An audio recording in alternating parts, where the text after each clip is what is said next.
माझी ओळख करून देते. नाथ ज्योतिबांची मी भीमाच्या लेखणीची धार आहे. नाथ ज्योतिबांची मी भीमाच्या लेखणीची धार आहे.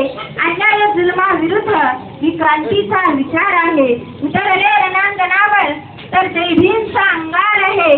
कादंबरीकार अण्णाभाऊ साठेंच्या तलवारीची मी धार आहे. कादंबरीकार साहित्य सम्राट लोकशाहीर अण्णाभाऊ साठेंच्या तलवारीची धार आहे. कोणताही कार्यक्रम असो त्या कार्यक्रमामध्ये महापुरुषांना वंदन हे मी माझं आद्य कर्तव्य समजते.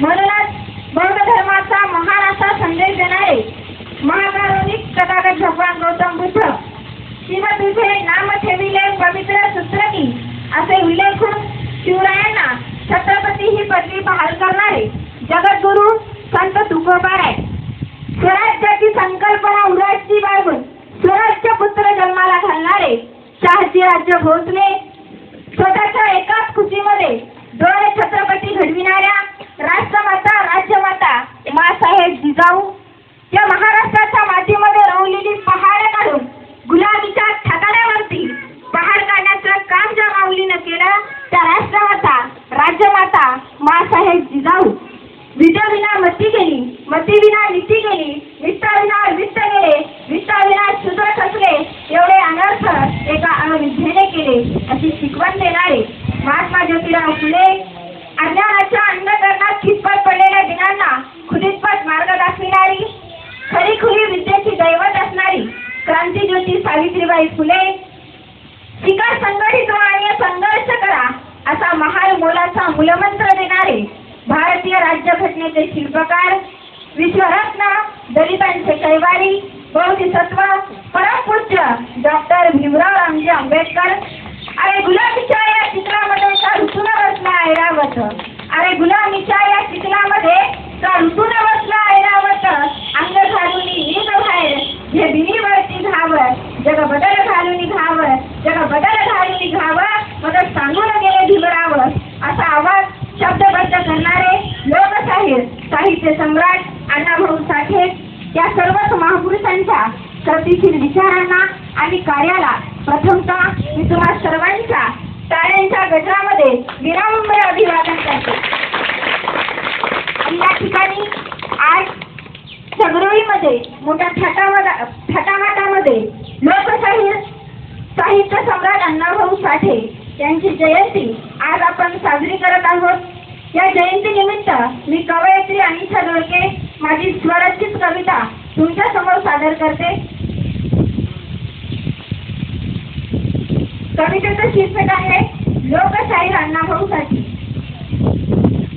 अण्णाभाऊ हा साहित्याचा बाण झाला.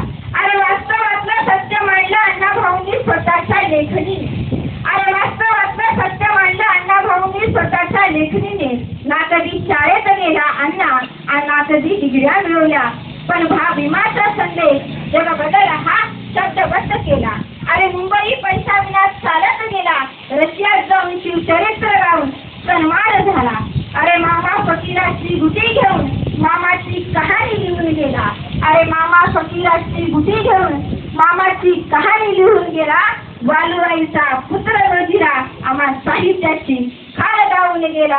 वालुराईचा पुत्र गोजिरा आम्हा साहित्याची खाण गाऊन गेला. तर लोकशाहीर साहित्य सम्राट अण्णाभाऊ साठे हे कोण होते हे आजपर्यंत आपल्या समाजाला कळत नाही. म्हणून खऱ्या अर्थाने आज आपला समाज हा पाठीमागे राहिला. मित्रांनो 15 ऑगस्ट 1947 रोजी आपला भारत देश स्वतंत्र झाला. आपल्या भारताला लिखित अशी आपल्या भारताला राज्यघटना मिळाली. परंतु खऱ्या अर्थाने आज आपण स्वतंत्र झालो आहोत का हो हा प्रश्न या ठिकाणी मला उपस्थित करावंसं वाटतं. आज स्त्रियांची अवस्था पाहत असताना मला असं वाटतं माझं वैयक्तिक मत असं आहे की आज स्त्री फक्त गर्भातच सुरक्षित आहे. हा प्रश्न या ठिकाणी मला उपस्थित करावासा वाटतो. आज आपण जयंती साजरी करत असताना महापुरुषांना डोक्यावरती घेऊन महापुरुषांना डोक्यावरती घेऊन महापुरुषांचे विचार डोक्यामध्ये घ्या तरच खऱ्या अर्थानं जयंती मंडळाच्या जयंती साजरी करण्याचं सार्थक होईल असं मला या ठिकाणी वाटतं. अण्णाभाऊ साठे यांचं मूळ नाव तुकाराम.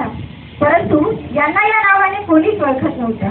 सर्वजण त्यांना महाराष्ट्राचे शाहीर लोकशाहीर अण्णाभाऊ साठे या नावाने ओळखायचे. अण्णाभाऊ साठे यांनी चंद्र सूर्य असेपर्यंत झिजणार नाही असा ठसा उमटवला. याच शाहिरानं दलित साहित्य संमेलनामध्ये महान असे उद्गार काढले. ते उद्गार म्हणजे जगात देशाच्या मस्तकी नाही दलितांच्या हातावर तळले. एक कवी आपल्या गाण्यामध्ये म्हणत असताना सुंदर असं म्हणतात, अरे जगत देशाच्या मस्तकी नाही दलितांच्या हातावर तरले. जगदेशाच्या मस्तकी नाही दलितांच्या हातावर तरले. अण्णाभाऊ साठे यांनी अनेक कादंबऱ्या लिहिल्या. वारण्याचा वाद, फकीरा, वैजयंता अशा अजरामर कादंबऱ्या त्यांनी या महाराष्ट्राच्या मातीला दिल्या. एवढंच नाही मित्रांनो, तर त्यांच्या साहित्यानं अशी जादू केली की अवघा महाराष्ट्र त्यांच्या साहित्यात फुलून गेला. याच लोकशाहीचं नाव हे फक्त महाराष्ट्रातच नव्हे तर जगभरामध्ये आणि रशियामध्ये देखील लोकप्रिय झाले. ज्या अण्णाभाऊ साठेंना मुंबईला जाण्यासाठी तिकिटाला पैसे नव्हते त्या अण्णाभाऊ साठेंचा रशियाने बोलावून सन्मान केला. ही गोष्ट आपल्या सर्वांसाठी अभिमानजनक गोष्ट आहे. अण्णाभाऊ साठेंच्या आई वडिलांना वाटायचं की आपला मूल शिकावा, यासाठी आई वालुआई आणि भाऊराव यांनी अण्णाभाऊ साठेंना शाळेमध्ये घातलं. अण्णाभाऊ साठे शाळेमध्ये जाऊ लागले. शाळेमध्ये गेल्यानंतर हाताची बोटे सुजेपर्यंत ठोकून काढणारे निर्दयी शिक्षक अण्णाभाऊ साठेंच्या बालमनातून उतरले. मग अण्णाभाऊ साठेंनी प्रतिज्ञा केली की आपण निश्चितच शिकायचे. ही प्रतिज्ञा करून अण्णाभाऊ साठे शाळेमधनं बाहेर पडले. अण्णाभाऊ साठे शाळेमधनं बाहेर पडल्यानंतर साहजिकच आहे, प्रत्येक आईवडिलांना जसं वाटतं आता आपल्या मुलाने शाळा सोडली म्हणजे आपला मुलगा हा बिघडणार तर नाही ना, ही खंत अण्णाभाऊ साठेंच्या आई वडिलांना वाटायला लागली. मग अण्णाभाऊ साठेंनी शाळा सोडली. शाळा सोडल्यानंतर अण्णाभाऊ साठे मुंबईला गेले. मुंबईला गेल्यानंतर अण्णाभाऊ साठेंना काम हवं होतं आणि त्या मुंबईतील एका व्यक्तीला कामासाठी मुलगा हवा होता.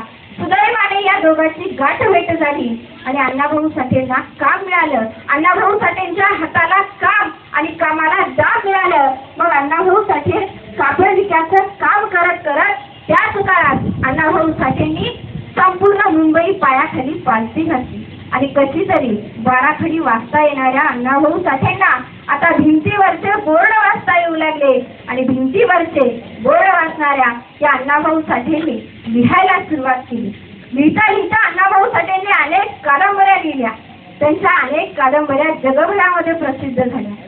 अण्णाभाऊ साठे यांनी फकीरा नावाची कादंबरी लिहिली आणि ही फकीरा कादंबरी अण्णाभाऊ साठेंनी डॉक्टर बाबासाहेब आंबेडकरांच्या झुंजार लेखणीत अर्पण केली. मित्रांनो, आज आपण पाहतो हा मांगाचा, तो महाराचा, हा मराठ्याचा, पण खऱ्या अर्थाने आज आपण तगरवीमध्ये जयंती साजरी करत असताना म मराठा असा प्रत्येक जातीचा माणूस आज जयंती मंडळ साजरा करत असताना तुम्हा आम्हा सर्वांना दिसतं.